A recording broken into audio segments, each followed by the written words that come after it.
Right now on Morning News Now, passing the torch in a primetime address from the Oval Office, a place that President Biden once hoped to occupy for 4 more years. He instead told the nation why it was time to walk away. I revere this office, but I love my country more. It's been the honor of my life to serve as your president. But in the defense of democracy, which is at stake, I think it's more important than any title. We're breaking down last night's historic address and what the president says will be his primary focus for his last months in office. Also this morning, as former President Donald Trump returns to the campaign trail, there are new revelations about the attempt on his life. The chilling new details we're learning about the gunman and what the FBI director says about his internet search history before the attack. Plus, on Capitol Hill, controversial Israeli Prime Minister Benjamin Netanyahu delivers a fiery speech to congressional lawmakers. Our enemies are your enemies. Our fight is your fight, and our victory will be your victory. His defense of his handling of the war in Gaza and his message to protesters and critics. And the opening ceremony is just over 24 hours away, but the Olympic Games are already underway. We're taking a look at the action you may have missed from day one. Maybe they just need to make the Olympics a little longer. Good morning. Good to have you with us. I'm Joe Fryer. Savannah Sellers is on assignment. We are going to begin this morning with President Biden's historic primetime address. He spoke from the Oval Office behind the Resolute desk, explaining why he's no longer seeking re-election, why he's passing the torch to the next generation. Just days ago, he shook the political world, announcing that he would step aside from the 2024 race after facing mounting pressure from within his own party. In his remarks last night, which lasted 11 minutes, Mr. Biden focused on defending democracy and what's at stake in this year's election. He did not mention his age or his health. Here are some key moments from the president's address to the nation. I revere this office, but I love my country more. It's been the honor of my life to serve as your president. But in the defense of democracy, which is at stake, I think it's more important than any title. You know, in recent weeks, it's become clear to me that I need to unite my party in this critical endeavor. So I've decided the best way forward is to pass the torch to a new generation. That's the best way to unite our nation. You know, there is a time and a place for long years of experience in public life. There's also a time and a place for new voices, fresh voices, yes, younger voices. And that time and place is now. Over the next 6 months, I'll be focused on doing my job as president. My fellow Americans, it's been the privilege of my life to serve this nation for over 50 years. Nowhere else on earth could a kid with a stutter from modest beginnings in Scranton, Pennsylvania, and Claymont, Delaware, one day sit behind the Resolute desk in the Oval Office as President of the United States. NBC News White House correspondent Monica Alba joins us now with more on this historic address. Monica, good morning. So as we just heard, President Biden says he wants to pass the torch to the next generation, specifically his VP. What are some of the key takeaways from the president's address? Well, traditionally, Joe, when a president gives a speech from the Oval Office, it's not supposed to be political. It's usually reserved for national crises or emergencies. But of course, this speech had all of the shades of politics in it because the major decision that shifted the entire 2024 race is what led to the need for the president to give this speech. So he did talk about passing the torch to Vice President Harris, but he also talked about this unique moment that the country is facing. Here's a little more of what he had to say. I believe my record as president, my leadership in the world, my vision for America's future, all merited a second term. But nothing can come in the way of saving our democracy. I've made it clear that I believe America is at an inflection point. One of those rare moments in history when the decisions we make now will determine our fate of our nation and the world for decades to come.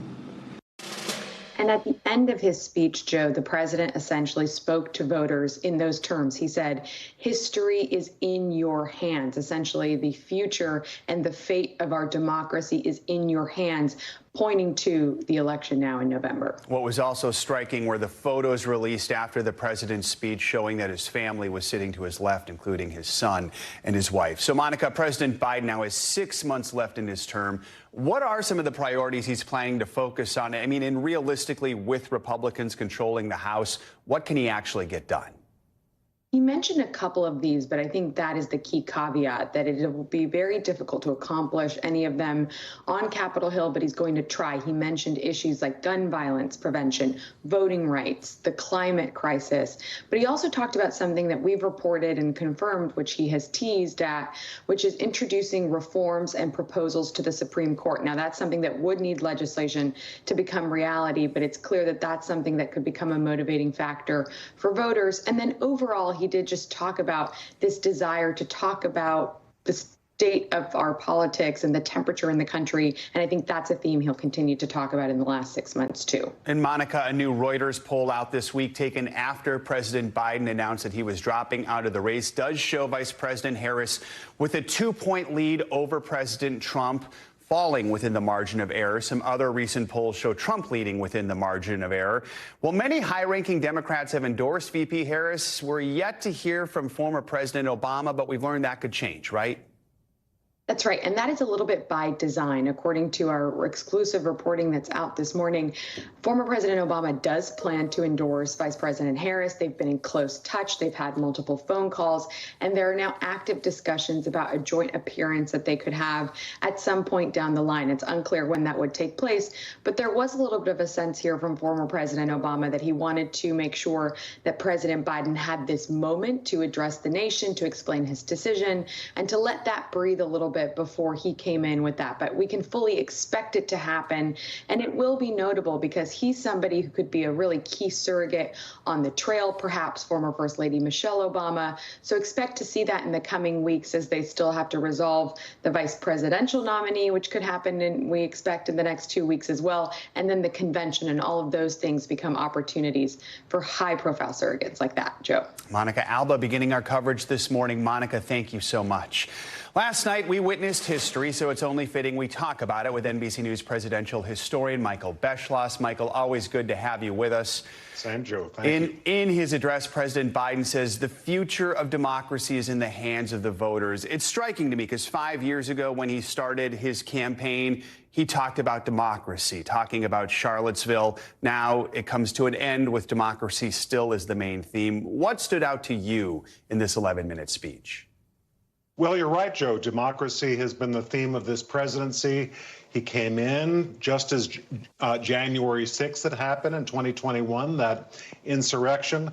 And throughout this presidency, he's talked about it, and it wasn't spoken, but the reason he got out of the race was because Democratic leaders said someone else would have a better chance, Kamala Harris.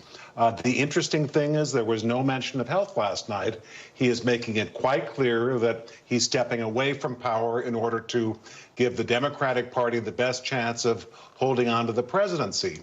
And that's a very careful line he had to walk, because this was not a farewell address. That's for 6 months from now. He made it very clear, as you and Monica were just talking about, that he's not going to be a lame duck. He's going to do everything he can. It was a moment of national and historic importance. The president, though, was also surrounded by his family and aides in the Oval Office. Talk to us about the tone he set during his remarks, and how does this compare to Oval Office speeches we've seen from past presidents? Well, you have to really compare it. I've just said it wasn't a farewell address, but it had the tone of one. Farewell addresses, by the way, started in 1953 at the dawn of the age of television.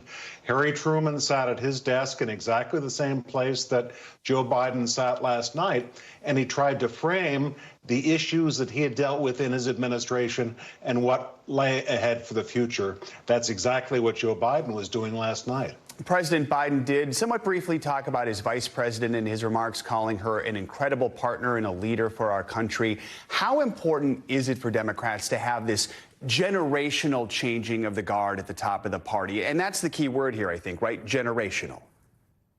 Absolutely. In fact, there was a poll this morning published in Axios that says that, taken in the last couple of days, that says that the lead of the Democrats, Joe Biden was leading over Donald Trump by 6 points. Now Kamala Harris is leading by a much larger amount. That's happened almost overnight. But, you know, people have this impression that presidents of the past always said, this is who I want to be, my successor, and this is how I'm going to make it work. That's very rare. Theodore Roosevelt did that with Taft. Bill Clinton did it with Al Gore. And now Joe Biden has done it with Kamala Harris. Not only said, this is the member of the next generation that I think should be president, but also made it possible for that to happen almost soundlessly with no big cacophony or conflict within the Democratic Party. Michael Beschloss, I know you were with us late last night on NBC News Now. We appreciate you getting up and joining us this morning. Thank you, as always. Thank you, Joe. Now, we've discussed the person passing the torch. Let's talk about the one who's receiving that torch, Vice President Kamala Harris. Republicans are quickly putting her record under a microscope. She's facing new scrutiny over her time as a California prosecutor, an issue that plagued her during her 2020 presidential campaign when Democrats used it against her. NBC News correspondent Liz Kreutz has more. Vice President Kamala Harris now using her experience as a prosecutor to take on former President Donald Trump. I specialize in cases involving sexual abuse. Well, Trump was found liable for committing sexual abuse. It's a similar message she made 4 years ago during her run in the Democratic presidential primary. She prosecuted sex predators. He is one. Back then, some progressives dubbed her Kamala the Cop, and she dropped out of the race. Her supporters are hoping that what was once seen as a liability could now be among her biggest assets, drawing a contrast between Harris, the former San Francisco district attorney and California attorney general, and Mr. Trump, who is convicted of felony crimes. She is well equipped to prosecute.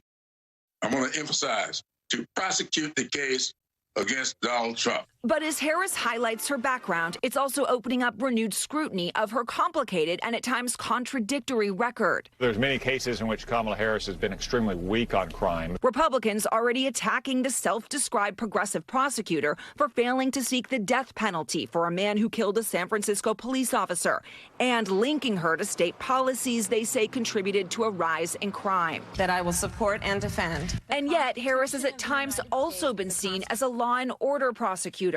As district attorney, she touted an increase in felony convictions and supported policies that outraged some progressives, including criminally prosecuting parents of children who skip school. I decided I was going to start prosecuting parents for truancy.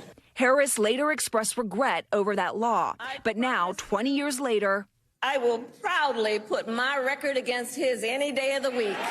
With polls showing crime has become a top issue for voters, her image as a top cop is one the VP's supporters are now embracing as she makes the biggest case of her political life. Liz Kreutz, NBC News. Staying with the race for the White House as Mr. Trump tries to win over more voters, his campaign tells NBC News that it will not be holding any more outdoor rallies. That announcement came just as the FBI director revealed more details about the shooter who tried to assassinate Mr. Trump. NBC's Garrett Hake has the latest. New video showing the moment a would-be assassin fired on former President Trump as people scream and run for cover. The new video coming to light as FBI Director Chris Wray shared shocking new details of the shooting investigation in testimony before a House committee. Wray reporting that the shooter managed to fire 8 total rounds and revealing this disturbing evidence extracted from the shooter's laptop. On July 6th, he did a Google search for, quote, how far away was Oswald from Kennedy? It all comes as Mr. Trump holds a rally in North Carolina with security tighter than ever. More Secret Service and law enforcement agents on scene, plus a roof over the candidate's head. There will be no more outdoor rallies this year, campaign sources tell NBC News. The Trump campaign has seen a surge of enthusiasm since the attempted assassination, now gearing up to take on Vice President Kamala Harris. We officially defeated the worst president in the history of our country, crooked Joe Biden. Campaign sources say the former president plans to keep attacks on President Biden front and center and tie Harris to her boss's record on issues like immigration and inflation. She'll destroy our country if she's elected, so we won't let her be elected. We can't let that happen. Mr. Trump boasting to reporters Tuesday she'll be easier than Mr. Biden to defeat. She's the same as Biden, but much more radical. She's a radical left person, and this country doesn't want a radical left person to destroy it. And saying he'd be open to multiple additional debates. Mr. Trump also attacking Harris in starkly personal language on social media as a liar and, quote, dumb as a rock, posting this image contrasting headlines about her racial identity with no other context. Some House Republicans attacking the vice president as a, quote, diversity hire. 100%. She was a DEI hire. He said he was going to hire, and she didn't. Her record is abysmal at best. Even former Republican Speaker Kevin McCarthy warning his party that attack line will backfire. I would say two attacks I've heard Republicans give that are totally stupid and dumb to do is the DEI attack. She is the vice president of the United States. She is the former U.S. senator. These congressmen that are saying it, they're wrong in their own instance. All right. Mr. Trump has also said he considers his agreement with the Biden campaign for one more debate void, but that he's willing to do multiple potential debates with Kamala Harris if an agreement can be reached. All right, Garrett Haake, thank you so much. Today, Israeli Prime Minister Benjamin Netanyahu will speak separately with President Biden and Vice President Harris to discuss the war in Gaza. It comes one day after he delivered an uncompromising speech to Congress. Netanyahu made a series of disputed claims about the humanitarian situation in Gaza and Israel's conduct in the war. Some members of Congress cheered the Israeli leader. Thousands of protesters gathered in the Capitol to denounce him, a split-screen moment that laid bare the divisions over the war. NBC News international correspondent Raf Sanchez joins us now from Tel Aviv with more on this. So, Raf, this was a combative speech from Netanyahu where he pledged total victory, took on anti-war protesters, and made questionable claims about the humanitarian situation in Gaza. Walk us through what he said, and did he have anything more to say about a ceasefire? So, Joe, President Biden has two outstanding priorities for his remaining time in office. And that, when it comes to the Middle East, that is ending the war in Gaza, bringing the hostages home, and then some kind of framework for a reconstruction of Gaza for its future governance. And it was really striking that Prime Minister Netanyahu seemed to give no detail really at all about either of those topics. I want you to take a listen to a little bit of what he said in terms of his vision for the future of Gaza after this conflict. The day after we defeat Hamas, a new Gaza can emerge. My vision for that day is of a demilitarized and de-radicalized Gaza. Israel does not seek to resettle Gaza, but for the foreseeable future, we must retain overriding security control. Now, Joe, that line about a de-radicalized and demilitarized Gaza is a talking point Netanyahu has used for some time, but he's really given no detail about what he sees as that potential future civilian administration in Gaza. Is it local Gazan families? Is it the Palestinian Authority, which is in charge of parts of the occupied West Bank? Is it Palestinian leaders outside of Gaza, potentially living in Dubai right now? Really very, very little meat put on the bones of that vision. Jeff. So we know about the protesters who were at the Capitol, but I'm curious, hostage families, I know they were paying close attention to this speech. How are they reacting? And also, what is Hamas saying about it? So a lot of frustration among the hostage families that there wasn't more detail about a potential deal to bring their loved ones home. Nearly 300 days after they were taken captive on October 7th, at least one relative of an Israeli hostage was actually removed from the gallery in the House of Representatives after they stood up wearing a yellow T-shirt that said, "Seal the deal, make the deal to bring those hostages home."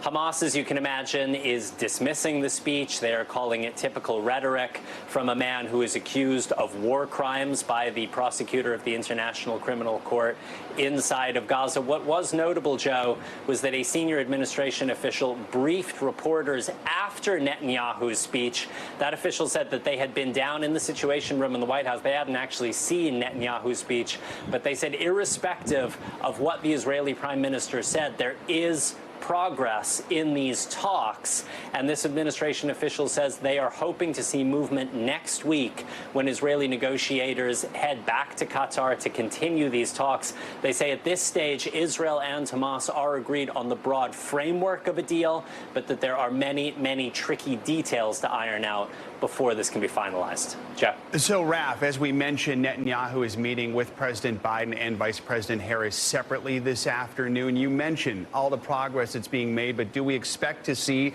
the Biden administration put more pressure on Netanyahu to get to the ceasefire deal? Yeah, Joe, I think you can expect President Biden to try to apply more pressure. The families of the American hostages are going to meet with both leaders simultaneously at the White House. That's the first time that has happened. They are likely to apply more pressure.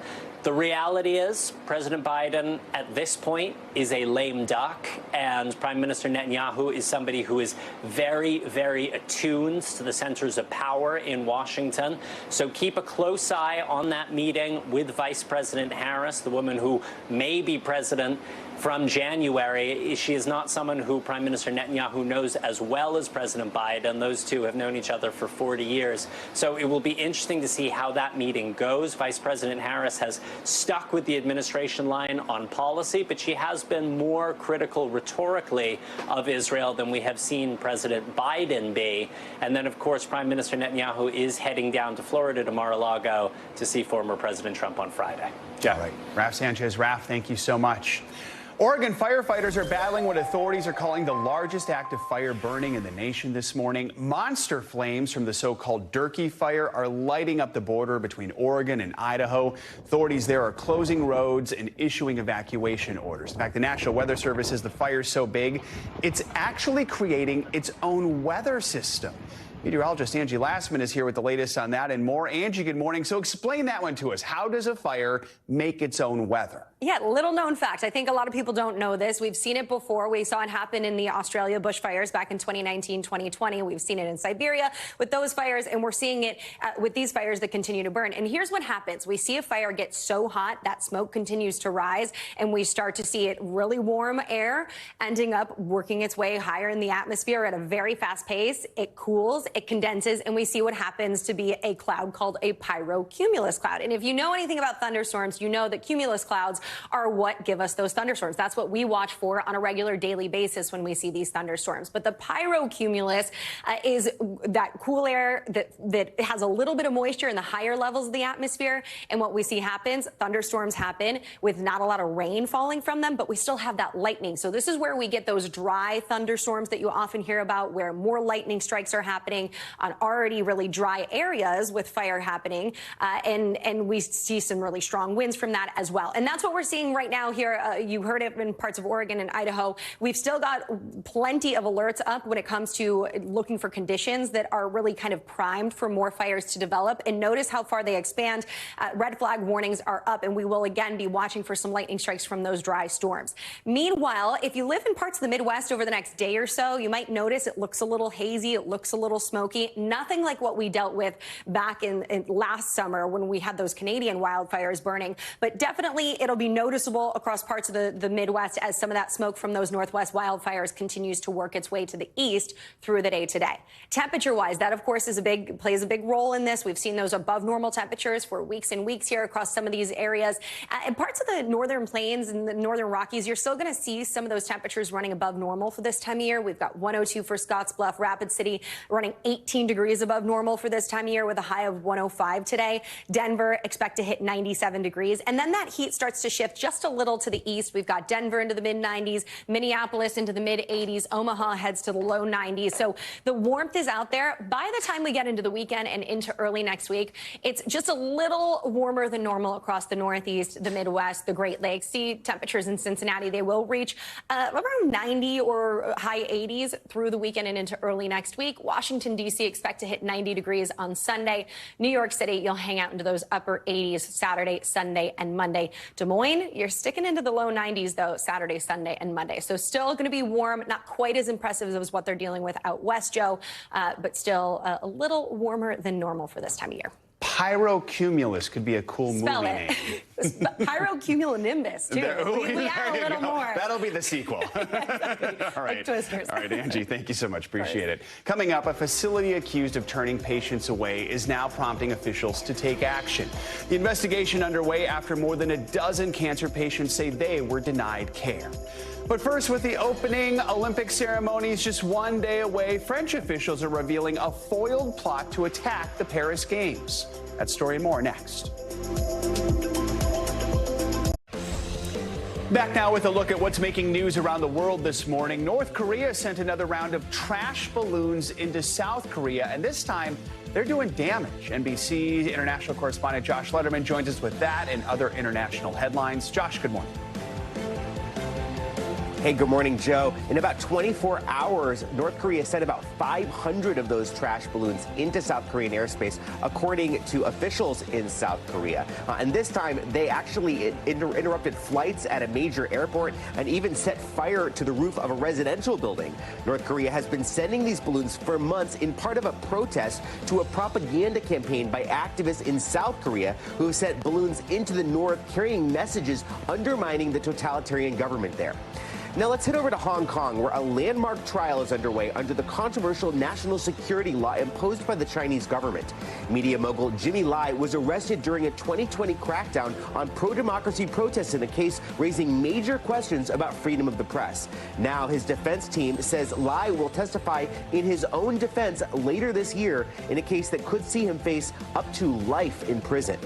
And finally, over to Naples, Italy, where an ornate marble mosaic from ancient Roman times has been discovered underwater off the coast of Naples. A mosaic is believed to have been on the floor of a porch from a seaside villa in an area that became submerged into the sea. Experts are now working under the water to try to restore as much of that mosaic as they possibly can. Wow. Joe, back to you. That's a cool project. All right, Josh, thank you so much.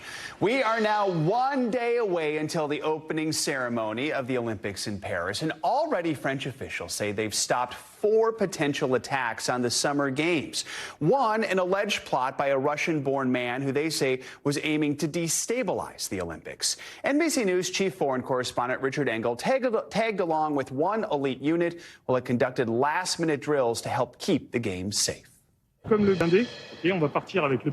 a rainy afternoon on the outskirts of Paris, France's most elite counter-terrorist unit prepared for the worst.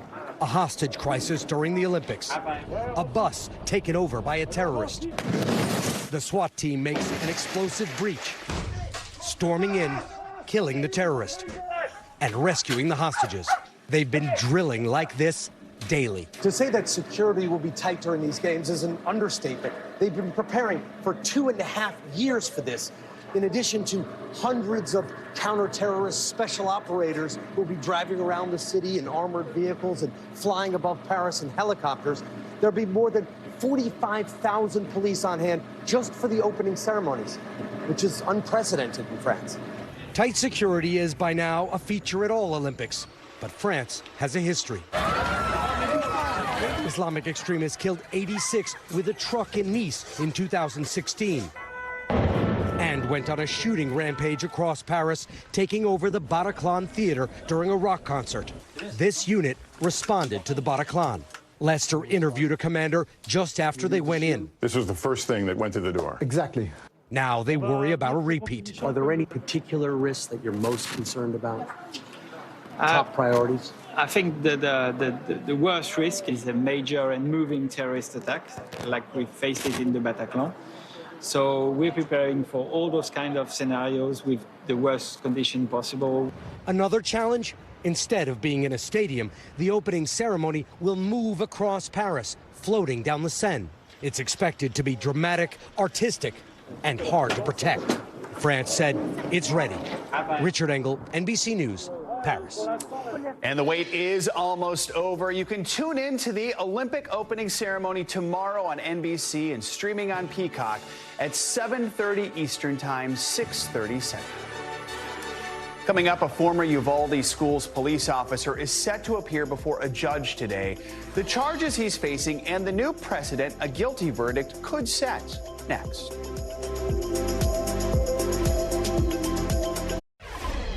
A former school police officer from Uvalde, Texas, is expected to make his first court appearance this morning. He's facing charges over the failed response to the school shooting there. Adrian Gonzalez was indicted by a grand jury on 29 counts of child endangerment last month. Today, he'll be arraigned. He's among the first officers who responded to the mass shooting at Robb Elementary School in 2022. 19 children and 2 teachers were killed. His attorney says he plans to plead not guilty to all charges. NBC News Now legal analyst Angela Senadella joins us now with more on all this. Angela, good morning. So first of all, what can we expect to happen in court today? So this will be the first court appearance of Mr. Gonzalez, and the judge will read him the charges, see if he has any questions, and then he will officially enter his plea. It sounds here like it will be not guilty. But what's interesting is he could have waived this arraignment, not shown up in person, as is exactly what happened with the other police officer who was charged. But he is choosing to face the judge and have a first conversation. If this does go to trial, what does the prosecution have to prove here? How tough is this case? It is pretty tough. There's 2 different things. So first, they have to prove that there was a legal obligation and responsibility to all these children. So the statute defines it as having custody, care, or control over the children. Now, usually the statute is used against parents where that relationship is very clear. That's a little less clear and direct in this situation. But the second thing they have to prove is that this individual intentionally abandoned these children in a situation that made them face an unreasonable risk of harm. And they don't have to prove that this person didn't come back or didn't intend to come back, but just that in that moment they intentionally abandoned the children. But they are really hard. The standard will be the reasonable person in that situation. They'll really take a look at the active shooter manual, see how far did this man deviate from what was the instructions and guidelines were there. You mentioned someone else was charged. It's the former police chief of Uvalde Schools, indicted on 10 counts of child endangerment in June. How rare is it to see police officers charged in a case like this, in a school shooting? This is extremely rare. It's only the second time that we've ever seen this happen. So it did happen previously in Florida with regards to the Parkland shooting. And a security guard there was charged for not having entered when the shooter was in the building, and he was charged with felony child neglect. That said, he was acquitted on the charge, so we have not yet seen any successful charge like this. But we do know, because this is such a tragedy, we're seeing prosecutors across the country try to find different ways of prosecuting. We saw the Crumbly parents being prosecuted and convicted, and that was the first time ever parents of a shooter were successfully charged. Here's the thing. I mean, there were more than 370 officers who responded to this shooting. It was more than 70 minutes before they confronted the gunman. Could we see other charges like this? It's always possible. It's not that difficult for prosecutors to add charges. It seems, though, that at this time, these are the only individuals involved in being targeted. However, there is something about this reasonable standard, and that's that the prosecutors have to prove that a reasonable person in this position would not have acted differently. If there were hundreds of other officers at the scene, none of them confronting the shooter, that really will help the defendant here. All right. Angela Senadella, as always, thank you so much. We have new developments on a story we first broke last month about a for-profit hospital in New Mexico denying treatment to more than a dozen cancer patients. Well, now the state's attorney general is getting involved. NBC News correspondent Valerie Castro has the latest. An NBC News investigation into allegations of cancer patients being denied medical care in New Mexico, prompting an investigation by the state. And now I know I'm not the only one. And people tell me that saw me on NBC, oh, you're the one that was on the news. Well, guess what happened to me? Barbara Corral first spoke to us on camera in June. The cancer survivor and former nurse at Memorial Medical Center in Las Cruces, recounting the day she says her former employer wouldn't help her as she sought radiation treatment after her diagnosis. The doctor called back and he said, well, they won't treat you. And I said, why? Well, they don't take your insurance. How did you feel? I felt betrayed. I was heartbroken. I was scared. Because what was I going to do now? Where was I going to go get treatment if I couldn't do it here in my own hometown? In addition to Corral, NBC News found a dozen other cancer patients who reported experiencing similar treatment, denied care if they didn't have insurance, or were covered by a provider that MMC told them it didn't accept. Some say they were told they could get treatment if they made costly upfront payments. Under its lease agreement with the city and county, MMC is required to continue providing care to those unable to pay the full cost of healthcare services rendered to them. It is apparent to me that the management of this facility has failed to place the well-being and safety and care of their patients in the proper place and in the proper priority. New Mexico Attorney General Raul Torres announcing last week the state will look closely at allegations that the hospital and its operator, LifePoint Health, may have violated state laws. What specific laws could they potentially have violated in denying this care? So we have an Unfair Practices Act. It's a consumer protection law. It has to do with misrepresentations about the type of services that are being provided, in this case, medical services. We also have various provisions that require that indigent people be given access to treatment. Torres says hearing firsthand from those affected earlier this month opened his eyes to how serious the allegations are. When we arrived, there were 30 or 40 people filling up that room. There were not only patients, but physicians, former administrators, other folks who came forward and had some connection, some history with the facility, and just the breadth and depth of the things that they were bringing to our attention was truly shocking. It is a day of reckoning. Yoli Diaz, a community advocate who provides financial assistance to cancer patients, including Corral, through her nonprofit, Care Las Cruces, says she raised concerns about the issues with Medical Memorial numerous times to city leaders. I am concerned for sick residents who live here, and I'm disappointed that access to needed health care does not seem to be a priority.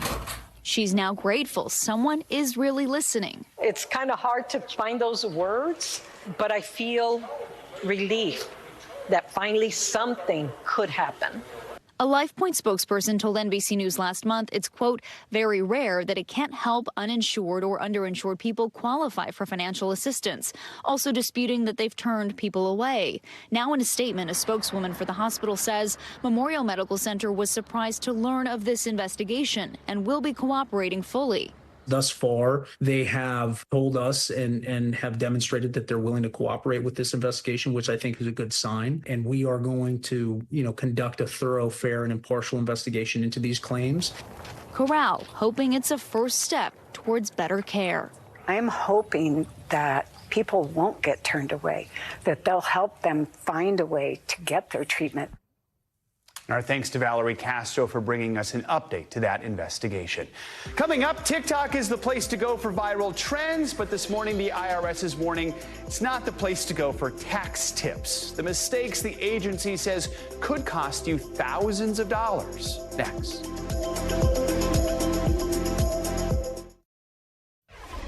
We are back with a new warning from the IRS about getting your tax advice from social media. A growing number of tax filers are claiming credit where credit is not due. Reporter Linda Beccaro from our NBC affiliate in New York, WNBC, spoke with the IRS commissioner to learn what's happening. On social media, you might come across a video offering free tax advice to boost your refund. The IRS commissioner warns tax filers if it sounds too good to be true, it probably is. They're applying for these credits, sometimes tens of thousands of dollars that they're clearly not eligible for, and they're ending up with a big headache, including facing hefty penalties from the IRS. The IRS became aware of the videos after getting a large number of returns claiming credits for things like sick and family leave and fuel tax. The fuel tax credit, which is worth tens of thousands of dollars if you're eligible, is actually dedicated to a very small portion of the population. These are, for example, if you happen to own a 1,000-acre farm and are running that farm, you may be eligible for the fuel tax credit. But if you are a 9-to-5 worker, an Uber driver, you are not eligible. Consumers are also being told on social media that they can change withholding amounts to get bigger refunds. This borders on fraud. Taxpayers can get in big trouble for filing this type of false information with the IRS. We have ways that we can pick up on this almost immediately. Instead of getting refund money from the IRS, you could be on the hook for thousands of dollars in penalties for falsely claiming a credit. IRS Commissioner Danny Werfel urges consumers to get their info from irs.gov or a trusted tax advisor. We want to urge taxpayers, don't go to social media for your tax advice. The tax system is very complicated. You're not going to learn what you need to learn in a 30-second video. If you have a question about a credit, contact the IRS before Uncle Sam contacts you. Our thanks to Linda Baccaro for that report. Let's get some more financial headlines. Chipotle is hoping that a bump in ingredient prices won't affect your next lunch order, but there's some good news for the company, too. CNBC's Silvana Henao has that and other money news. Silvana, good morning. Hey, Joe, good morning to you. Well, Chipotle says it's trying to avoid smaller portions and price increases this year. The burrito chain's second quarter results beating forecasts, and that's thanks in part to efforts to speed up service. Now, Chipotle says people across all income levels are buying burritos and other items, and current value deals from rivals haven't had much of an impact. But the company is still dealing with higher costs for avocados and dairy products. Meanwhile, airlines are bracing for the end of the post-pandemic revenge travel boom, cutting ticket prices to fill a surplus of seats. Now, that is a sharp turnaround from a period of high airfares when passengers were desperate to travel anywhere and airlines suffered from a shortage of planes. Now, the cracks in prices have largely come on shorter routes in the U.S. and Europe and in economy class, with more expensive seats in business and first class less affected. And Angel Reese is adding more things to her plate and expanding her resume. The basketball star is the latest WNBA player to join the new unrivaled 3-on-3 league. Now, it was created by fellow players Brianna Stewart and Nafisa Collier. Now, the 6-team league will start its inaugural season in January. Unrivaled says it offers the higher average salary in women's professional sports, reportedly at least $100,000 for the season, Joe. Very cool. All right, Silvana, thank you so much. A new report out this morning shows just how popular remote working remains years after the pandemic shutdown. It's especially popular with women and working parents. In fact, an overwhelming 72% of women professionals prefer to have a remote job. Several say that having that flexibility improves their health, their productivity, and their family relationships. Lead economist at Glassdoor, Daniel Zhao, is here with more details from this poll. Daniel, good morning. So we mentioned a few of the reasons women prefer hybrid work, but there are a lot of different factors here, right? What did you find out? Well, I think the most important thing is that remote work is really about trust. As an employer, it shows that you trust your employees to get work done in the way that works best for you as an employee. So not only does that mean better flexibility for workers to really find the working situation that's best for them, but it also gives them more flexibility to handle other responsibilities like childcare or elder care. And that's something that deeply affects women and working parents in general. You mentioned childcare, so let's talk about the working parents, another group we also mentioned. What are some of the reasons that remote work is better for them? Is it just childcare, or are there things beyond that? Well, I think that flexibility is really important for working parents because it means that if they need to go pick up their kids from daycare or school, then they don't necessarily need to worry about having to leave the office extra early to do that, right? And I think it's also really beneficial because it helps households and families get flexibility for the whole family, because it's not just about whoever gets to work from home can take care of that. It also means that whoever isn't working from home has the ability to focus on their career, focus on their job without having to worry about that stuff. And so in that way, it can help working parents, it can help working women if they're choosing to focus on their careers so they don't have to worry about those family responsibilities. Let's talk about some of the downsides here. We know that some companies worry that their employees are less engaged when they're working from home. Some employees worry that maybe they're blurring the lines between professional and personal. So how is everyone making it work? Are there some good examples of how people are making it work? What are some of the challenges here as well? Well, I think you bring up a good point, which is that remote work adds a lot of flexibility, but that comes with a cost where people find that that work life and home life is blurring, that those boundaries are blurring.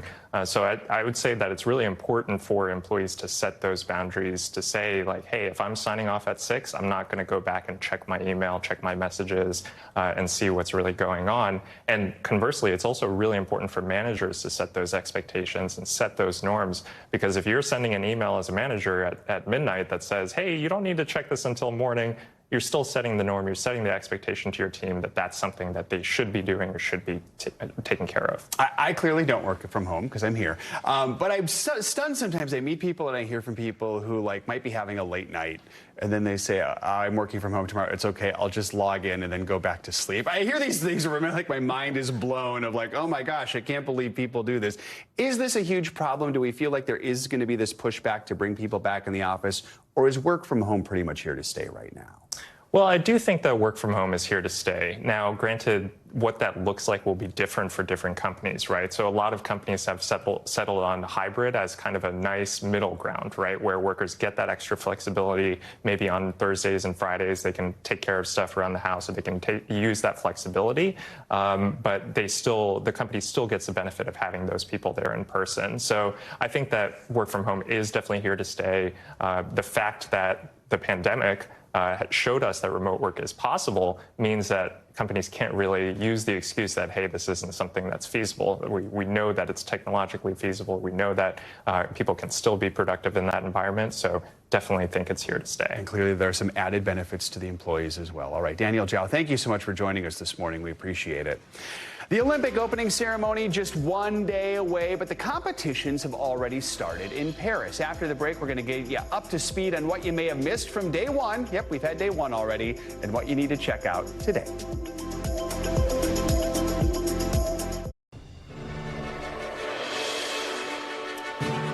Welcome back in Paris. Just one day to go until the Olympic torch ignites the Summer Games at the opening ceremony. But if you can't wait that long, hey, don't worry, you're in luck. A handful of U.S. teams are beginning their hunt for gold ahead of the official opening. That includes the powerhouse women's soccer team. NBC News Chief International Correspondent Keir Simmons joins us now from Paris with a look at the first events already underway. Keir, good morning. So the bad news was the men's soccer team lost their opener 3-0 against host nation France. But the women's team, give us a preview. They kick off their tournament today. How are they looking this year? Yeah, that's right, Joe. Team USA losing to France yesterday with the men. I mean, that's not a humiliation. In the end, France is a soccer nation. They love their France here. They are very difficult to beat. For the women, the era of Megan Rapinoe and that amazing Team USA soccer team is over, but there is a bright new group. Now, they are really hoping they are ranked 5th in the world. They are really hoping to make progress on that. Remember, the way that it works is that there are first the qualifiers and then the knockout round. So they just have to get through into the knockout round, and frankly, with soccer, anything can happen. You can, you can push through even if you aren't ranked #1 in the world. So there's a real sense of excitement for that game coming up today, even ahead of the even ahead of the opening ceremony. Yeah, we have learned time and time again, anything can happen in soccer. So it isn't just soccer here that's getting an early start in Paris. Tell us about some of the other events where we can see American athletes competing today, and when we're going to see some of the big names from Team USA coming up a little later in these games. Yeah, so look out for the archery. So Team USA had all 3 women qualify for the games here, and one of those is the world's #1, the world's #1 woman in archer. So that's a real possibility. Only one man qualified, but there's that. Then there is the handball. The handball, Team USA didn't qualify, so we'll just move on from that, shall we? It's one of very, very few sports in which you guys haven't won a medal. All right, sounds good. I love that we get to watch sports like archery and handball. When else do you get to watch those? I also love we have a soundtrack underneath you right now, Keir, so we can just constantly have the sound of the Olympics underneath your voice. So as if Team USA needed any more motivation before their events, First Lady Jill Biden is now set to meet with the athletes. Tell us more about what we can expect from her visit, and just overall, I mean, how exciting is it in Paris right now? Well, the buzz is building, Joe. Yeah, the First Lady will be here. I mean, these games are, of course, all about sport, but they're also about diplomacy and about politics. And, of course, it's an opportunity for her to have some days here in Paris away from all the events there. So I'm sure she will be looking forward to that as much as the athletes will be looking forward to meeting her. And you're right. Look, we were with you guys live down on the river yesterday. It really is amazing, the atmosphere. It's all set up. The bleachers are on almost all the bridges and along the sides of the Seine across the city there. It is going to be spectacular. I just can't say enough. It's amazing how relaxed the French seem when they are about to hold a history-making first ever opening ceremony on the Seine. I think it's going to be spectacular, Joe. Keir, we've been running you ragged. You've already been there for a while. But what are you most looking forward to during these games?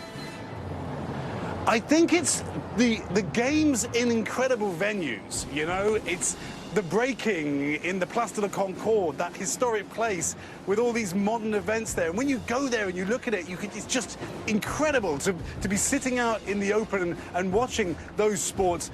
We've talked about it many times, but you can't talk about it enough. You know, the beach volleyball underneath the Eiffel Tower. We were on the Eiffel Tower yesterday. You look down, you can see the venue. Actually, if you have binoculars, you could watch for free the events. So it really is an amazing thing to see this idea of Paris as an Olympic venue, the city itself, really come to life. And I think it's going to change the way the Olympics are held for the future. Players are going to be like, I'll only play a game in front of the Eiffel Tower from now on. That's that's my requirement. All right. Keir Simmons, good to see you. Thank you so much. Be sure to watch the official start to the Summer Games with the Olympic opening ceremony tomorrow on NBC, streaming on Peacock, 7:30 Eastern, 6:30 Central. It's going to do it for this hour of Morning News Now, but stick with us. The news continues right now.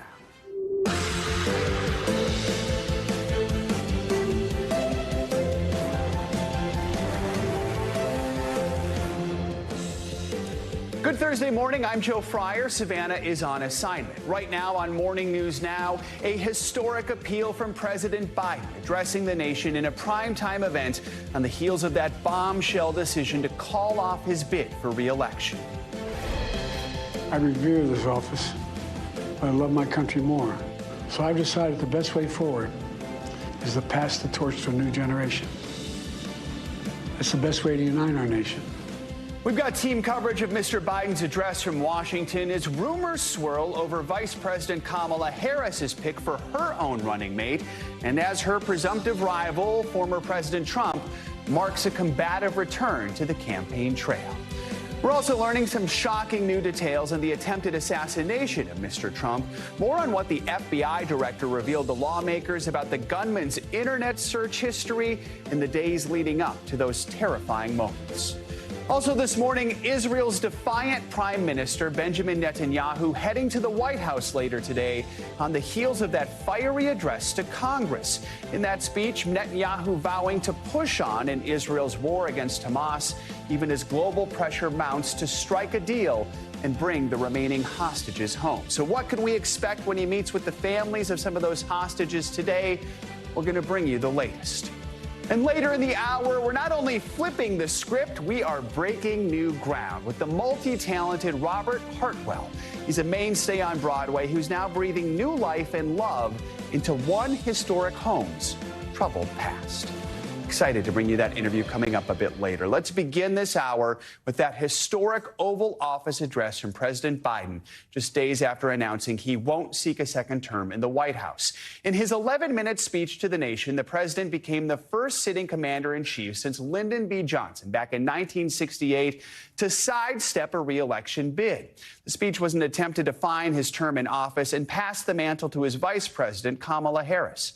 NBC News Chief White House correspondent Peter Alexander has more on the president's speech. Joe, good morning. The speech last night really marked the beginning of what for President Biden will be an extended farewell. The president speaking about uniting the country by putting what's best for democracy over his desire for a second term, while underscoring the urgency of this moment and the stakes of the election this fall. The great thing about America, President Biden said, is that here kings and dictators do not rule, the people do. History, he said, is in your hands. I revere this office, but I love my country more. In a historic Oval Office address, President Biden detailing the most consequential decision of his lengthy political career. It's been the honor of my life to serve as your president. But in the defense of democracy, which is at stake, I think it's more important than any title. It comes less than a month after a poor debate performance and pressure from Democrats led him to drop out of the race. I believe my record as president, my leadership in the world, my vision for America's future, all merited a second term. But nothing can come in the way of saving our democracy. That includes personal ambition. The president insisting the best way forward to pass the torch to a new generation. There's also a time and a place for new voices, fresh voices, yes, younger voices. And that time and place is now. President Biden praising Kamala Harris, who he endorsed this week.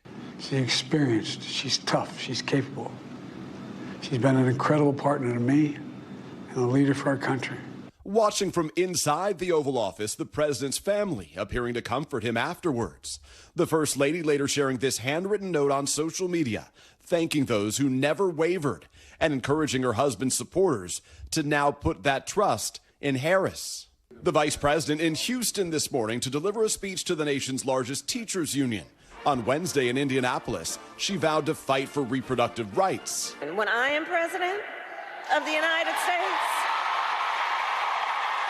and when Congress passes a law to restore those freedoms, I will sign it into law. Harris could be close to another high-profile endorsement from former President Obama. 4 people familiar with the discussions tell NBC News he's expected to throw his weight behind her soon. All of it as Harris is facing an August 7th deadline to name a running mate. Among the top contenders, Arizona Senator Mark Kelly. Would you accept it? Again, this is not about me. And Pennsylvania Governor Josh Shapiro. She kicked butt, and she earned the support, and she earned the nomination, and I'm proud to support her. Back to last night's address, the president spoke about decency and respect, asking Americans, does character in public life still matter? And after his speech, a celebratory scene in the Rose Garden here where hundreds of White House staffers were told greeted the president with cheers, aides telling me it was both joyful and bittersweet, and perhaps fittingly for this president, the White House served everyone ice cream, a Biden favorite. Joe? All right, Peter, thank you so much. Former President Trump has wasted no time shifting gears on the campaign trail following President Biden's decision to drop out of the 2024 race. Mr. Trump turned his focus to Vice President Kamala Harris during his first rally since this major Democratic shakeup. But his message is now facing backlash from Democrats. NBC News' Garrett Hake joins us now from Washington with the latest. Garrett, good morning. Hey, Joe. Good morning. Yeah, the former president watched Joe Biden's speech last night on his campaign plane and issued his own negative review of it a short time after.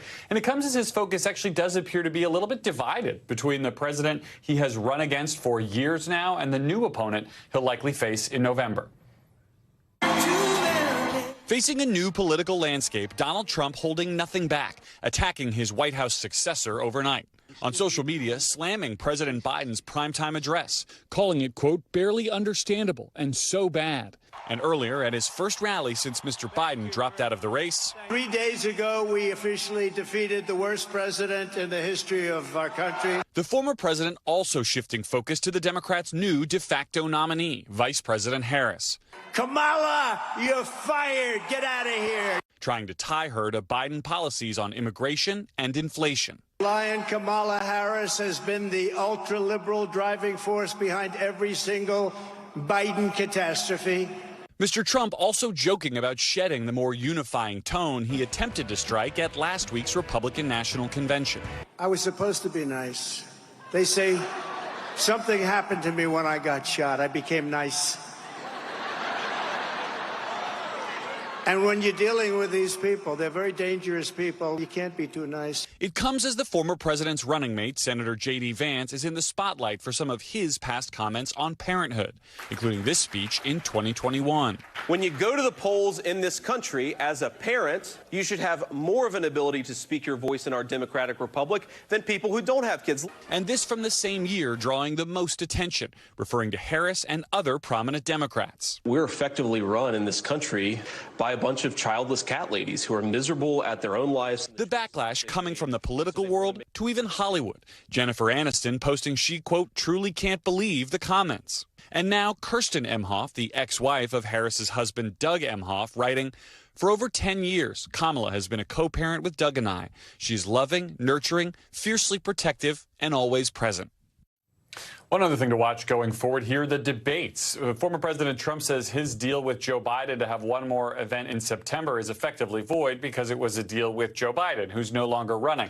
But he's told reporters he would potentially be open to multiple debates against Vice President Harris if the two campaigns could work out the details. Joe? All right, Garrett, thank you so much. Let's bring in NBC News chief political analyst Chuck Todd for more on all this. Chuck, good to have you with us this morning. I mean, last night, of course, a moment for the history books. What was your takeaway? What's going to be remembered? Well, look, I think that speech will be remembered depending on what happens in November. I found there were two things I was hoping to hear, but I had a feeling I wouldn't. One was a more direct answer as to why he's not running. He sort of alludes to the fact that he was pushed. He thought he merited a second term. I think he dropped little droplets like that. But the second was some sort of regret in his inability to bring the country together, right? At his inaugural address, unity was the main theme. And the fact that Donald Trump is still there, the fact that he is still coming, I think that more directly addressing that, I think, would have made the speech more effective. Look, it was very gracious. In many ways, it was very Biden. But let's be honest, Joe, if Kamala Harris wins, I think this moment is seen in one light. If Kamala Harris loses, I think a lot of people are going to say that speech should have been delivered about 6 months sooner. So President Biden outlined some pretty hefty goals. Let's be clear, he's a lame duck. Is there anything he really can get done? And I think it's important. I heard you say on Now last night, there's really one thing he can do that would truly help his party, right? Yeah, the one thing is get that ceasefire in Gaza. It is, when you think about what's coming, we're a month away from the start of the fall semester on college campuses.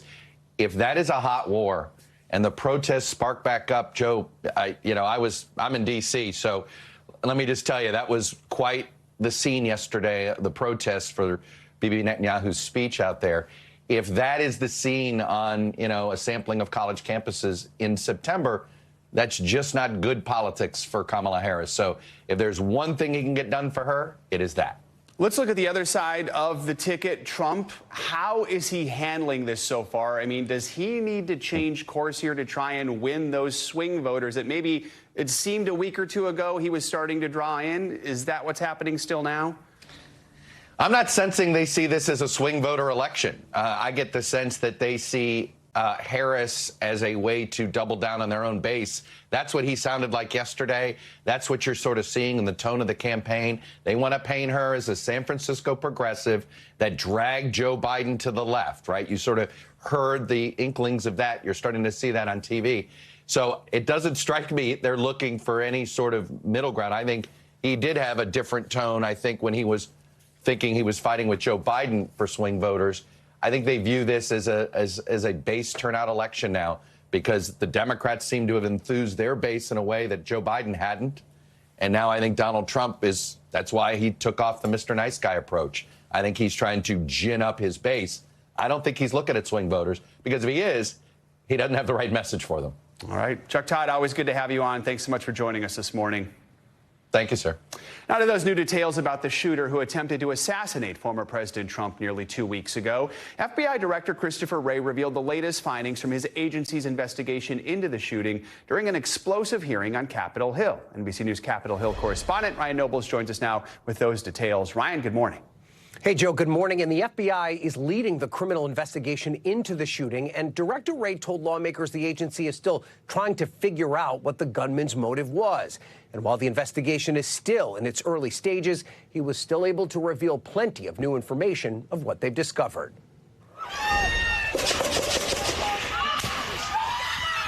This newly released video shows a new angle of the terrifying moments shots were fired at Donald Trump during his rally in Pennsylvania.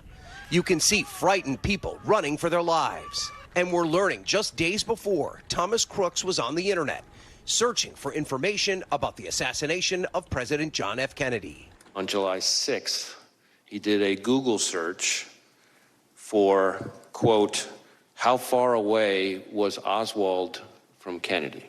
That revelation from FBI Director Christopher Wray, among many new details Wray provided in his testimony, including the discovery that the gunman may have had a firearm with a collapsible stock, which would have made the weapon easier to hide as he made his way through the crowd. We haven't yet found anybody with firsthand observation of him with the weapon walking around beforehand. But while they have learned quite a bit about the shooter, there's still much they don't know. I think it's fair to say that we do not yet have a clear picture of his motive, including if he used a ladder to get to the roof of the building where the shooting took place. We did not find the ladder at the scene.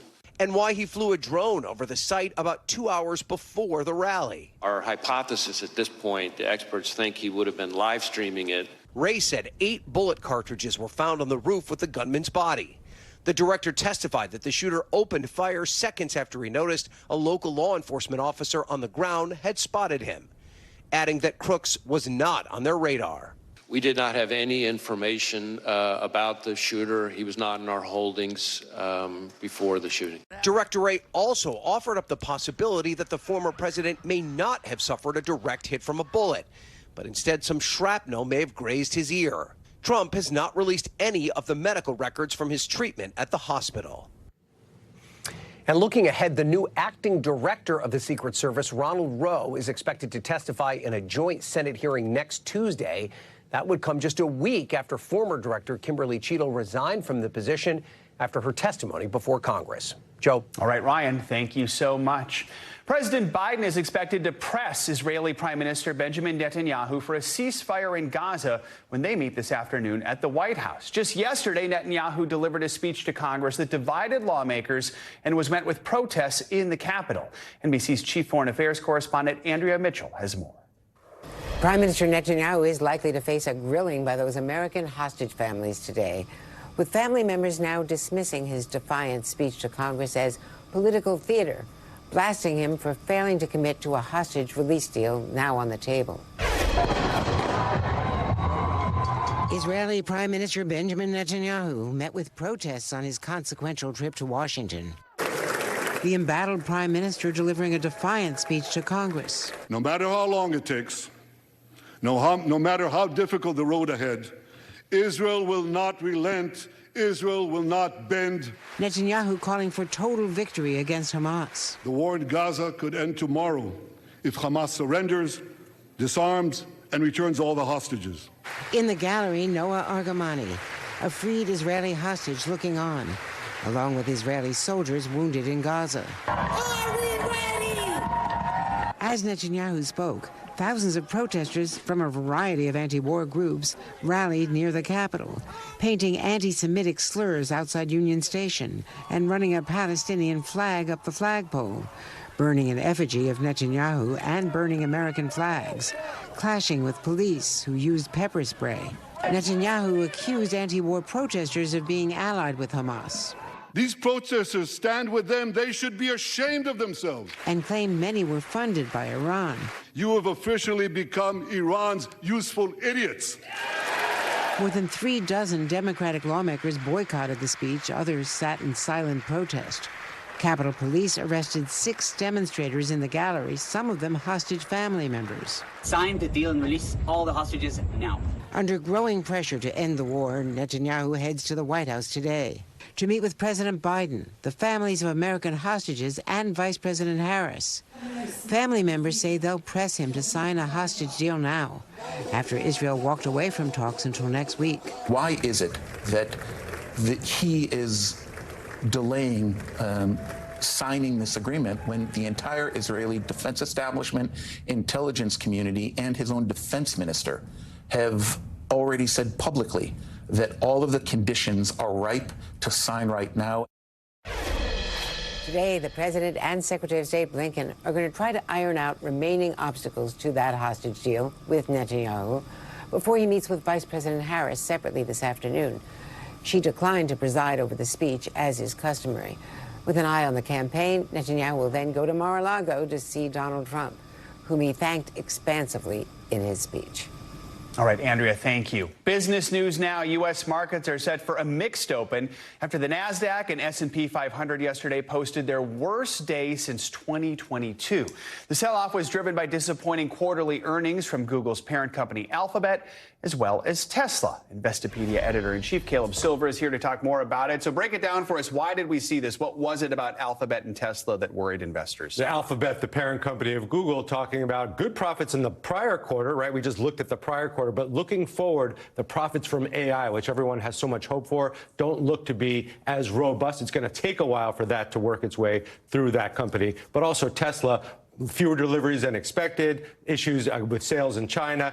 But the stock market itself had been on quite a run. It was up about 18 or 19%. That is very unusual for this part of the year and this time of year, and it was due for a sell-off. So if you're looking for reasons, there were plenty of them, from corporate earnings to a slowing economy. I know. I had been happy looking at my 401k recently, not even going to bother looking at it today. Is this just a blip, some folks are wondering, or could this speak to some sort of long-term sort of thing we're seeing, issue we're seeing because things have been so high lately? Yeah, well, a couple of things are absolutely true. The economy is slowing. In a few minutes, we're going to get the second quarter GDP estimate. The economy is growing at around 2.1%. That is not a recession, but slowing way down from where it was in the fourth quarter of last year. Unemployment is starting to rise again. Corporate profits are under pressure. We've come from a period of time where corporate profits have been so robust. So you're going to see a sell-off. But we've had an incredible year, not just an incredible year, Joe. Since October 2022, the market has been on a bull run like we haven't seen in a very long time. We've gone over 360 days without a 2% decline until yesterday, and for the NASDAQ, 400 days. So you should expect this,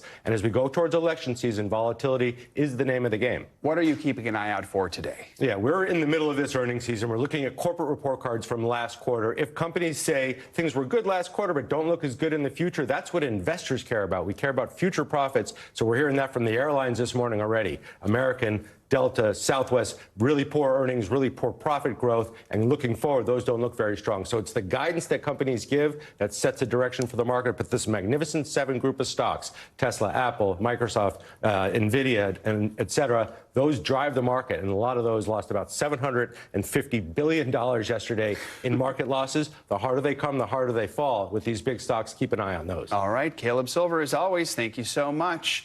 Okay, we are tracking some big weather headlines this morning. Several fires burning in parts of the West and Canada. And new data that says this past Sunday was the hottest day ever recorded on Earth.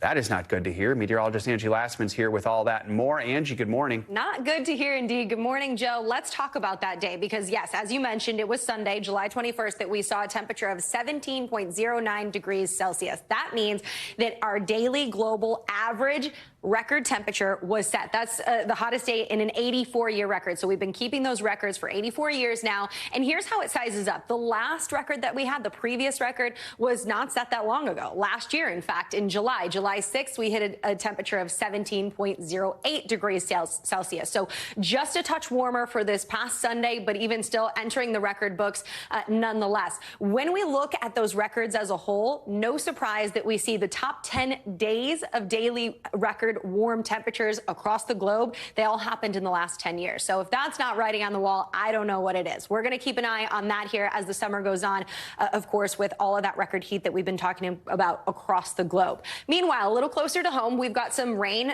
for sure across parts of the Carolinas, the Southeast, and the Western Gulf Coast. Those are the couple of spots that we're going to be most concerned about flooding through the day today. We've got the flood watches up for 17 million people. Houston, you're included in this. Columbia, Wilmington, Savannah, Raleigh, all of you guys are under flood watches right now, and we likely will see those continue through the day today, if not more added on top of those as the day goes on. This pesky stationary front has kind of just been hanging out for days and days.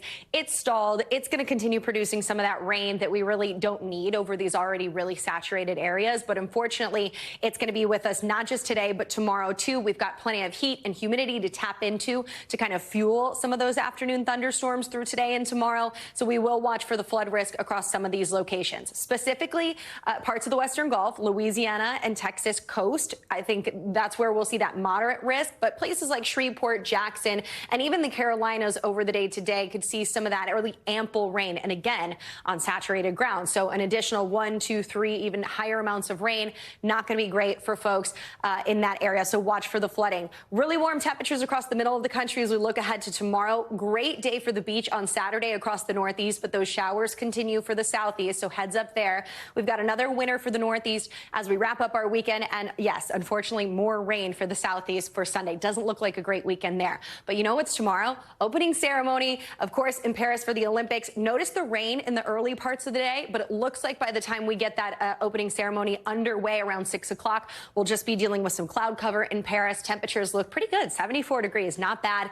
And if you're looking ahead to the rest of the Olympics, of course, I'm going to be really keeping a close eye on the beach volleyball under the Eiffel Tower. Temperatures look pretty good for that, but notice there is some rain in the forecast on Saturday, Joe. 67 degrees, a little chilly compared to the 80s and even 90s that we get into by the beginning of next week. I love the Paris forecast. By the way, my brain, my apologies, not great at Celsius. Yeah. If you can give me a headline in Fahrenheit there, what would it be? I don't know, because we work in Celsius for these kinds of things, but I'll get back to you with that information. Sean, tell me again, what am I supposed to do? Tell me. Double it and add 32. Really? No, okay, that seems high, but all right, we'll go with that. Or just anyway, Google it, Joe. Google it. Just Google all it. right, very cool. Thanks, Angie. Appreciate it. worries.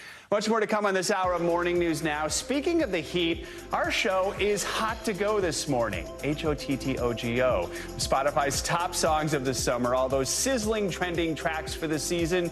So who made the list? We're going to break it down later in the hour. But first, after the break, eye-opening revelations from Prince Harry surrounding his tumultuous relationship with his family. The role British tabloids, he says, played in all of it. Those stories and more next.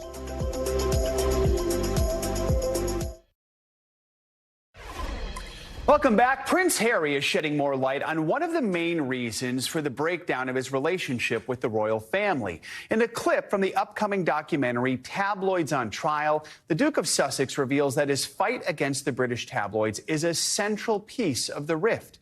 NBC News international correspondent Kelly Kobiea has more. Well, Prince Harry is talking for the first time about a British High Court ruling that confirmed he was hacked and his personal information unlawfully obtained. All of this in a new interview with ITV for the documentary Tabloids on Trial. Lawyers, This morning, Prince Harry opening up about his rift with the royal family, revealing that much of the tension was caused by his legal fight with the British tabloid press. To what extent do you think that your determination to fight the tabloids destroyed the relationship with your family?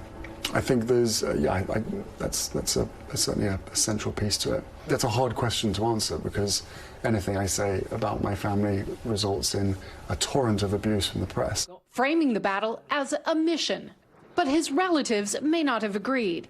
In a previous interview with ITV News, Harry said King Charles called his decision to take on the press a suicide mission. I think everything that's played out has shown people what the truth of the matter is. For me, the mission continues, but it's caused, as you say, part of a rift.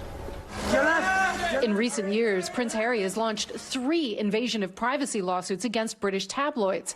Back in December, tabloid company Mirror Group was found liable in one of those suits. Writing in a statement, "Where historical wrongdoing took place, we apologize unreservedly and have taken full responsibility." To go in there and come out and have the judge rule in our favour was obviously huge, and that's a monumental victory. In the new interview, the Duke draws comparisons from his experience to those of his late mother, Princess Diana. Other victims of hacking that I've spoken to have described the paranoia that it creates. Do you identify with that?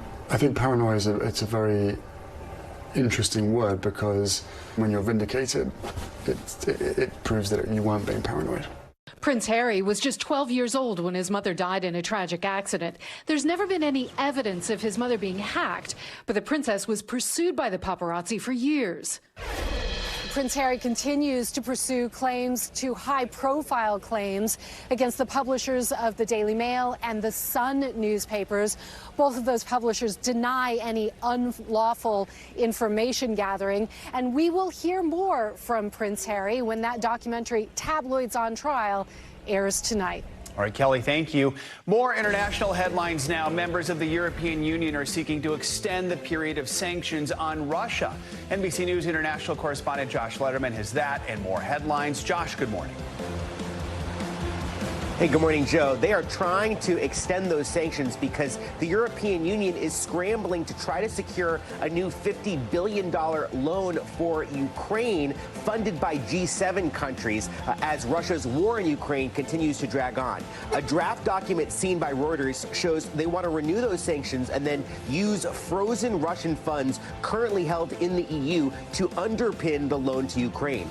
Those countries hoping to act now to shore up Ukraine's finances in case future support for Ukraine within the EU diminishes. Now to Australia, where the remnants of a shipwreck that killed 21 people have been found 55 years later. The 233-foot MV Noongar freighter sank in 1969 after encountering stormy weather and triggered one of Australia's biggest maritime searches ever. But authorities never could quite locate the shipwreck until now, scientists using high-tech seafloor mapping to locate it nearly 300 miles north of Sydney. And finally, back here to the UK, where Wales is about to have its first female leader, known in Wales as the First Minister. Ulaned Morgan was just tapped to lead the Welsh Labour Party and will take over the top job after being confirmed by Wales Parliament. She's replacing Welsh First Minister Vaughan Gething, who has been mired in controversy, including a campaign finance scandal. So yet one more historic first for women. There you go. Joe? All right, Josh, thank you so much. Coming up, let the games begin. After the break, Team USA taking to the City of Light ahead of what's expected to be a show-stopping opening ceremony tomorrow. We're going to take you there next.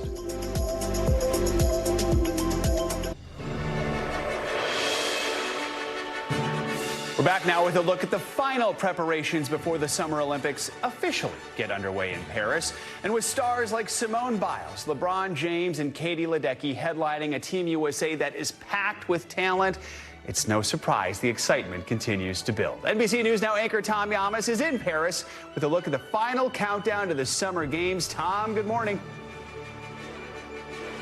Hey, Joe, good morning to you. We are coming to you live from what many consider the crown jewel of the Paris Olympics. This is the Eiffel Tower Stadium, right? This is where beach volleyball is taking place. And look at this view, right? It is the magic of these games in one backdrop. Olympians who are competing here, like the Germans who are warming up, say when they walk into this stadium, they feel the goosebumps because it is just so special. The only thing that can match the excitement here right now is the beauty all around us. This morning, the 2024 Paris Olympics officially underway, and the stars of Team USA are already on display. Simone Biles and the women's gymnastics team putting in some practice time this morning. Simone Biles mastering the floor routines, while Suni Lee showing off her skills on bars. After doing a quick attitude check in the venue earlier this week, and the American women banding together, with all eyes on the soccer pitch, the first women's match this afternoon. America's action kicking off yesterday with Team USA taking on host country France in the men's tournament. The French dominating the Americans 3-0. Chaos erupting in another match, with Morocco fans storming the field to protest a late goal by Argentina. On the women's rugby team, player and TikTok queen Ilana Marr getting in on the action, posting with newly minted Olympic torchbearer Snoop Dogg, as First Lady Jill Biden arrives in Paris to lead the U.S. delegation. The host city putting the final touches as the countdown is on for the opening ceremony tomorrow night. The venues themselves in the heart of the city among Paris's iconic landmarks, taking center stage. Archery kicking off this morning at the stunning Uvalde. Here in Paris, the idea for the games is that the entire city is a stadium, and that starts with the opening ceremony. There'll be a flotilla of countries right here on the Seine, nearly 100 boats carrying an estimated 10,500 athletes. On the streets of Paris, the Olympic spirit has taken over. Cafes bustling with Parisians now sharing their city with fans from all over the world. Bonsoir. Bonsoir. Vous voulez boire quelque chose? Coors Light? No, just joking. Vin Rouge? Yes, try Pinot Noir. Pinot Noir. Perfect. Okay. Yeah, thank you. We sat down at the Café Caillou near the Eiffel Tower for wine, steak tartare, and conversation. The Jaeb family in town from Tampa, Florida. How cool is it to be in Paris for the Olympics? Oh, it's incredible. I mean, what a great city. This is a world-class, incredible city with a lot of history, and then to have the Olympics here is just icing on the cake. All right, so the excitement is building, as you can see there. We have some updates this morning. A big one in tennis. Andy Murray, the tennis star, is pulling out of the men's singles event. He's going to focus on doubles for Team Great Britain. But that event, the men's doubles, is going to be so difficult. There's stiff competition because of the team that Spain has put together. Rafael Nadal, Rafa, of course, a tennis legend, and then Carlos Alcaraz, who's the best player right now, right? He won the French Open. He won the Wimbledon. That's going to be a dream team. Can't wait to watch that. So competition has started. The wine is flowing. The food is delicious. I mean, it doesn't get better than this. The Summer Olympics are here. Paris is ready, and so are we, Joe. I'm going to send it back to you. Very cool. And we'll protectively send you some Coors Light just in case you really need that, Tom. Thank you. Thank you. I need it. All right, sounds good. We're having so much fun there. Let's stay in Paris for our next story. This time, though, we're going to go underground to one of the French capital's most incredible and spookiest sites. NBC News chief international correspondent Keir Simmons got an inside look at the catacombs, home to hundreds of years of history and millions of skeletons. This is the way down. It's only the beginning. Hidden 65 feet underground, a glimpse into the soul of Paris. The Empire of Death. Death, death, death. Oh my goodness. It's kind of goosebumps, really.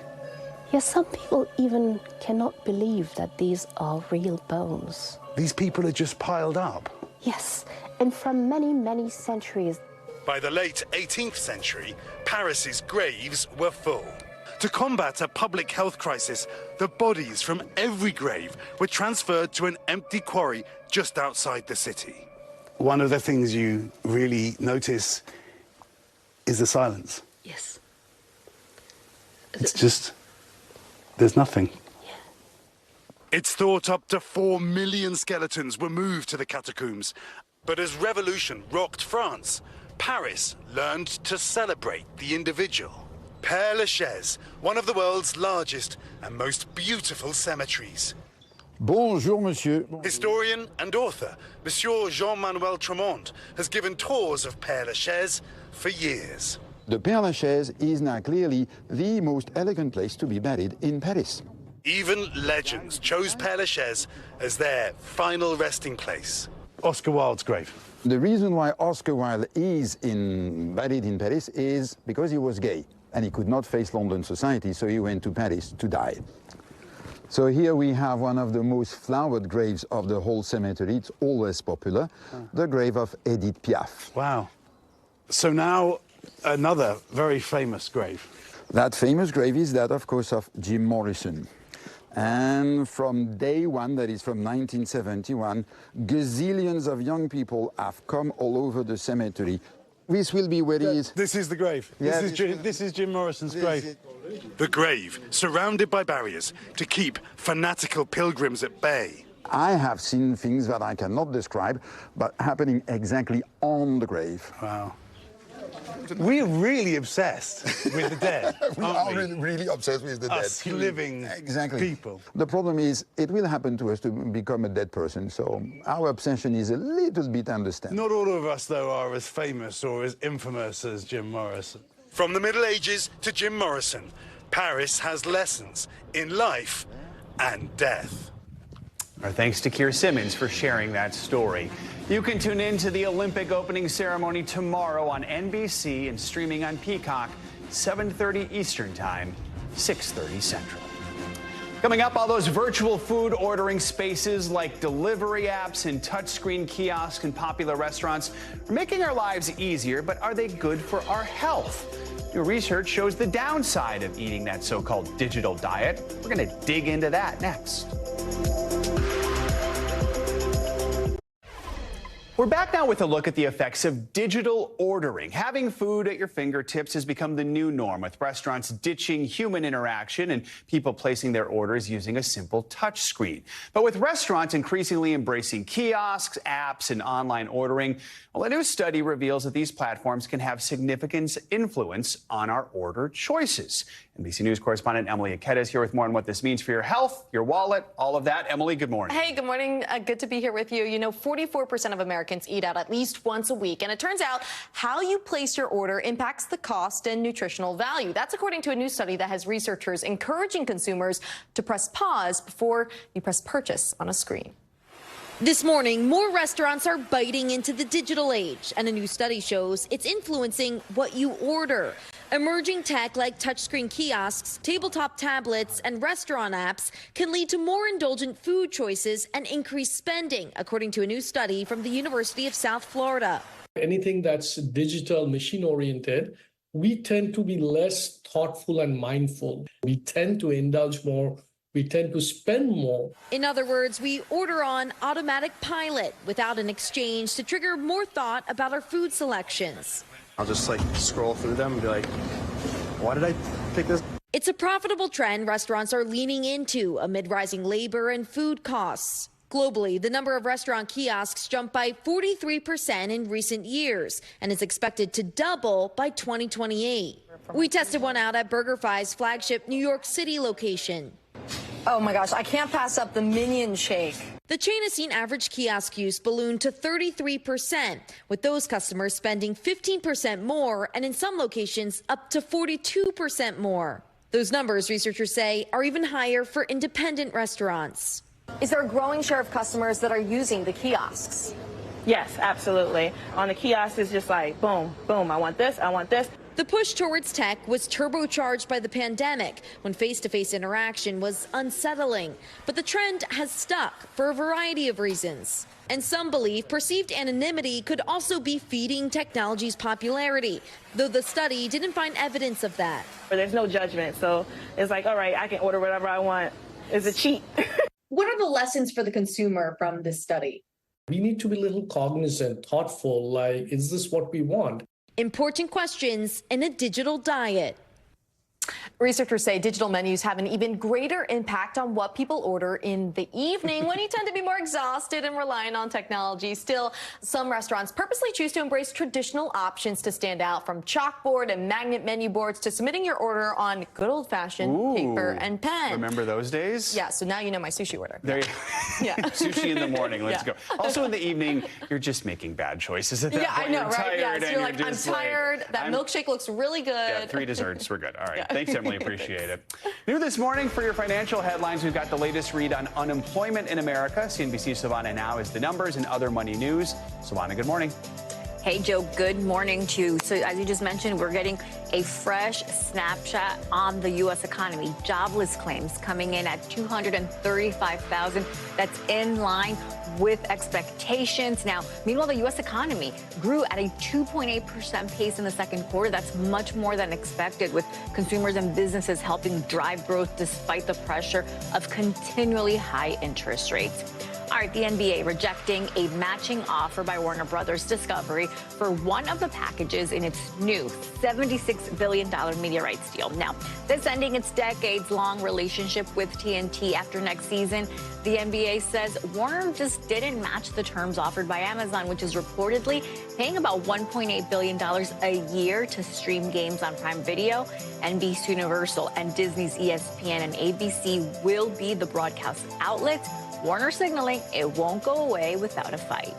And it is a case of life imitating art that imitated life and a real-life succession.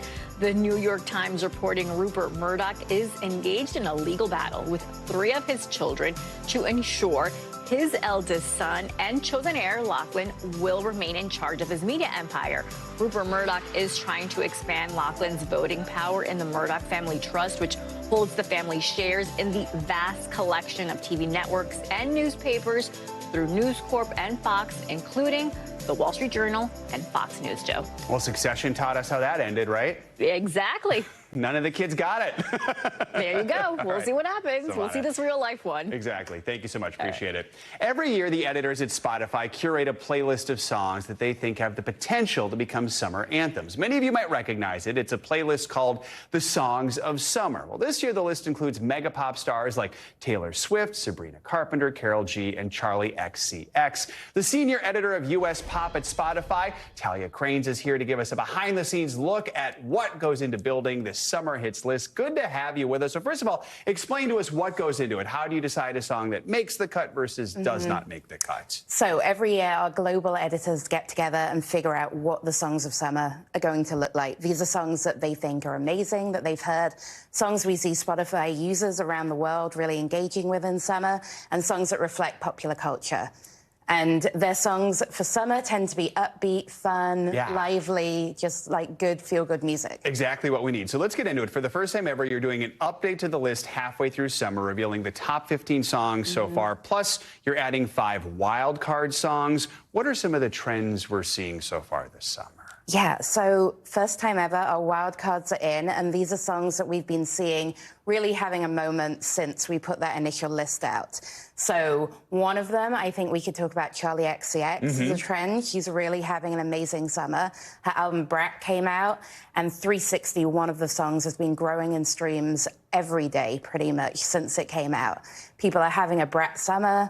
They're making their own playlists. They're out wearing green, and we're seeing all these playlists that our users are making, and they're really, really fun to listen to. That's cool. And we have like this... We'll talk about the wild card songs that have been added to the list, too. What are those? So as well as Charlie, we have a song from Sabrina, another song from Chapel. If you've seen at festivals, everybody's been doing the Hot to Go dance. Yes. And that felt like a real moment that we had to reflect. We have a song from Karol G and a song from Adam Port.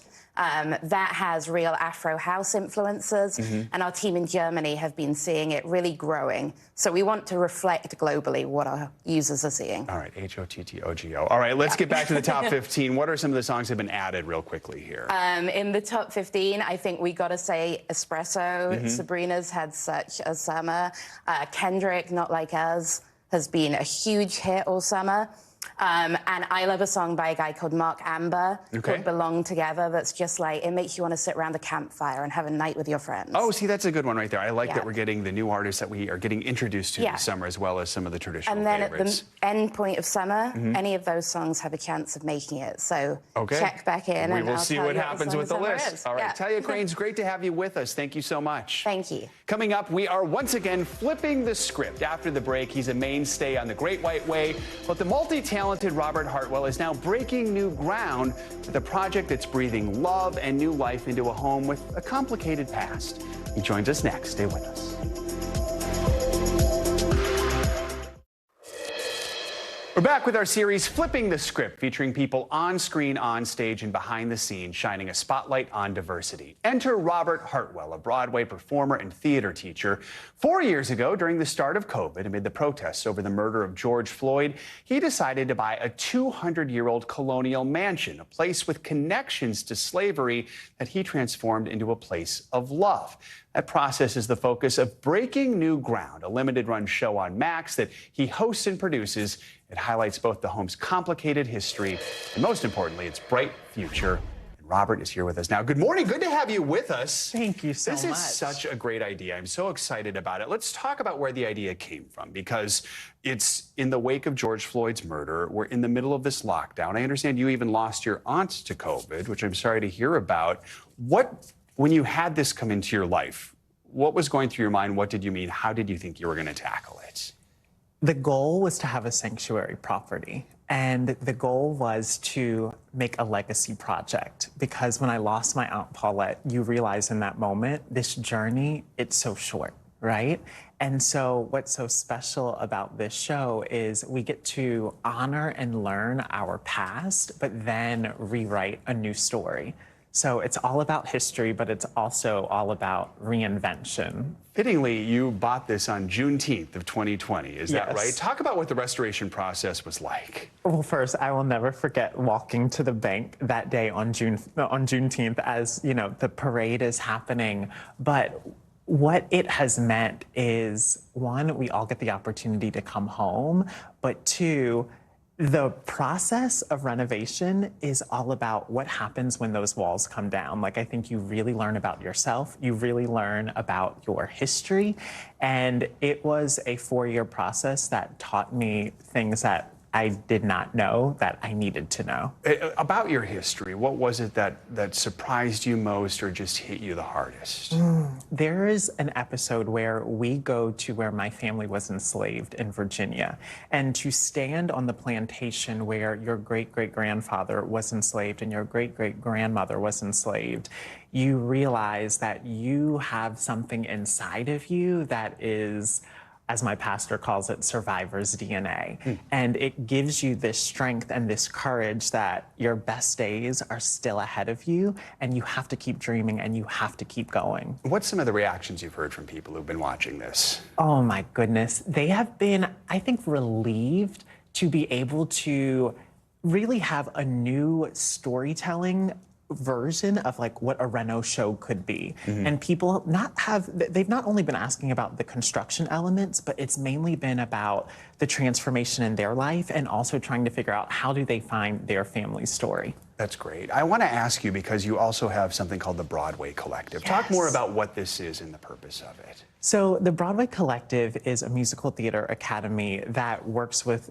students from 12 to 18. And our goal is giving young people access to not only the education, but also Broadway performers, because knowledge and connection is power. So we work with students all across the country. And this coming summer, we have our annual summer program, Gathered. We have about a minute left here. What's next for the house? What's next for you and what's next for the house? Oh my goodness. Because it's done now, right? You live there. It's done now, and I live there, and I love it. So I am working on a book.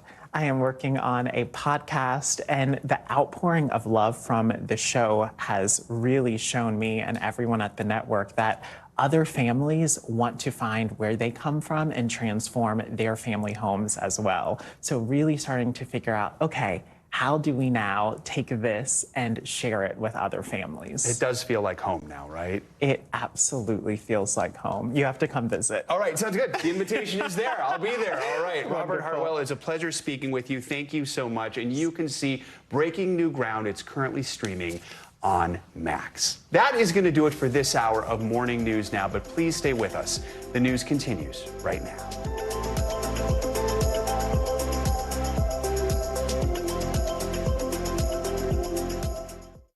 Thanks for watching. Stay updated about breaking news and top stories on the NBC News app or follow us on social media.